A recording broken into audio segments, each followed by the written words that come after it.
na nga, nandito kami sa sementeryo. Punta kami sa sementeryo. Hingal-hingal kami. Ayan si Ate Edna. Ayan si Ate Emmy. Saka yung tour guide namin. Tapos ayan si Bebe. Naglalakad kami. 1 hour daw yung lakad namin papunta dun. Grabe hingal. Ayan.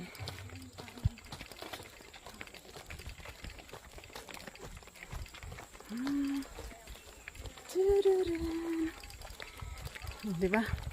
Exercise. Nanginginig na naman yung tuhod ko. Iba na talaga yata pag tumatanda, no? Ang mga tuhod ay mahina na. Charot. Kaya habang bata pa tayo ay kailangan natin mag-exercise.